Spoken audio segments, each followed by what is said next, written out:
Yo, chill. If you could reverse the result of one of Braun's finals appearance, which would it be, and which one would positively impact his legacy more? Well, the popular answer is 2011. Like if we can take 2011 and turn that around. But for me, 2018, like if they win that, considering the playoff run that he had, and they go in there and they beat that Golden State Warrior team who had already won the NBA championship the previous year, I think we're talking about him way different, especially considering the run that he had during the playoffs, way differently. Yeah. My brain can't even fathom that series going any other way. Right. I mean, not possible. When I saw them, let's be clear, and I can be a little bit ridiculous when it comes to James, especially with the blind faith. Yes, no doubt about it, I can be. However, when I saw them play, when I saw them match up against the Warriors, I was thinking to myself, if they could win one game, I'll be surprised. If they could win one game, they were right there in game one. Yeah, I was thinking if they could get one game. LeBron? That's still one of the best performances I've ever seen. I'm not gonna lie. I rewatched that game maybe like a month ago. He was made absolutely crazy mid-range jumpers. I don't know what he's like going on. That's what you could do. He was doing everything in his 2018, bro. Golly. When they go into the overtime, like the overtime hasn't started yet, but when they go into the overtime, my buddy who's playing the NBA calls me up and he goes, "Yo, if they beat them, they sweeping them." That's where he's at with it. That's what he's telling me. He's like, if they beat Golden State, they sweeping them dudes. I'm like, oh my God, we ain't doing this. No. They were close. Game one was close. Game three was close. So like in the alternate worlds, maybe you can win both of those games. But even then, it's like I can't fathom Cleveland winning 4 games. That Cleveland team winning 4 games against George Hill. So it's like, if they flipped it, but it's like I can't even imagine how, unless like the whole Warriors team got like hurt. But then it's like that's not as impressive. So I don't know. That series was so unwinnable to me.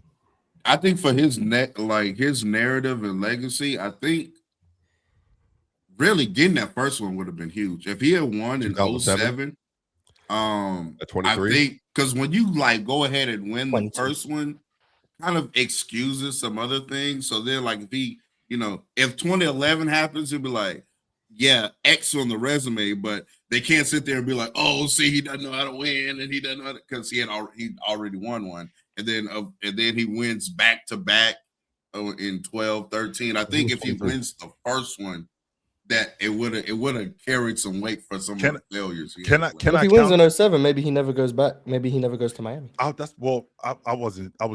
Nah. He's not going to keep staying there with Drew Gooden. I don't think he would have left. They've already won a chip. He knows he hasn't left. He would have left. But to your point, to counter your point, real talk, when we win it, okay, now the expectation becomes even higher because we win the NBA championship in 79-80 with Magic.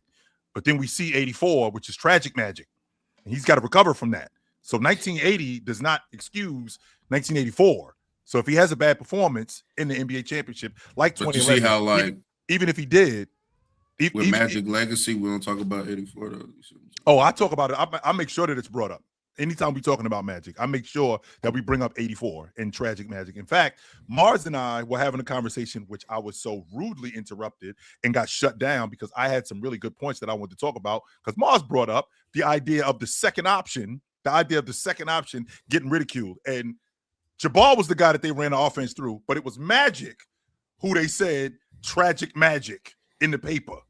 He was the guy. Now, you can make that face, Mars, but everybody knows Jabbar was the guy. They was running the offense through him. As good as Magic was, as good as James Worthy was, best player in the Lakers. It was Jabbar. It was Jabbar who they was running it. It was Jabbar who they was running it for. And Magic said it himself. But I say that to say, to your point, real talk, that you playing well in the finals early. I think that now what happens is the expectation of you continuing to do that, and when you don't do it, and then you might have a series where you fail miserably. I think that now that just compounds you not being able to win or continue to win because that's what people expect now from you. I mean, but LeBron had expectations as soon as he got into the league. I don't really think absolutely. I don't really think if he wins because the expectation for him was still there after losing in 07. It's like this is going to be the guy even when he lost. So it's like I don't know. I think if he would have won that one in 07. Like I said, I just think that carries over well. You can't have like he's not a winner narrative if he's already won. Yeah. That was a big thing about the 2011 one. And then like even because I remember those times with the Kobe debates and stuff like that, it'd be like, yeah, LeBron's winning these MVPs. He might get to the finals, but he won't win. And that carried all the way from until 2011. Well, really, 2012 because he lost. Yeah. But the thing, real talk, is like his expectations were to be great. It wasn't to win championships that early though. So like I get what you're saying. In 07, that would have been really good for him. But even like he definitely was not expected to beat the Spurs. Shit, damn, he wasn't expected to beat Detroit. You know what I mean? So it was like, you know what I mean? So it was like, of course, I think that's one of the things people like forget about is that there are players out there that have high expectations, but you still know like they can't get it done. His team's not good enough. He might not. He's still a youngster. So 07 would have been great, but Bron wasn't expected to win until he got to Miami. Like, even before that, when people knock him for losing to the Celtics and losing to this team and that team, but even then it was like he's not supposed to beat them. You know what I mean? So, I mean, at least that's how I felt at that time. You know, that's why I think if he would have won that in 07, that would have been great for him. Because that would have, I think a lot of times we forget about that Detroit series because he lost to They the had Spurs. no business beating them. Ox. You know what I'm saying? Like they had no business beating Shout out Detroit. to Booby Gibson, man. Right. They didn't have no business beating them. Definitely shout out to Booby, but Yeah, Ron shout out was Booby going Gibson. crazy too though. Like They Booby had did no his business thing. beating them. Dude. Real talk, Booby took my girl. They weren't supposed to. They weren't supposed to beat. They weren't supposed to beat the Pistons. No, they had You know no what I business mean? beating them. Ox. That was crazy. But if they was win, never if they beat the Told my mama Spurs, was. if they beat the Spurs, like that Detroit series is still like goes down. I can honestly say after 2007, which I was very optimistic because I felt like, okay, we're on to something here. And I was already a James guy when he first showed up. But when he did what he did in 2011, I was very much questioning, can he get it done? I was very much questioning. As good as he was, and as good, even though I thought that he was the best player in the game, I was thinking to myself, can he really do it? I don't know if he could do it. I wasn't sure. I wasn't.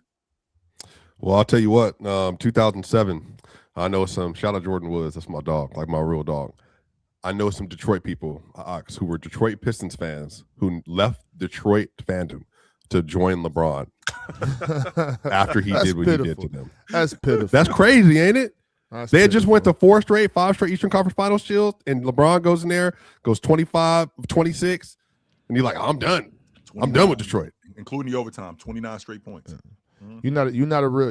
They were never real Detroit fans. Because I can promise you, Ox, nobody in Boston jumped over to the Bulls after Jordan went in there and put 63 on them. Nobody in Boston. Well, they lost that series. Yeah, at least the Bulls lost that time. Yeah.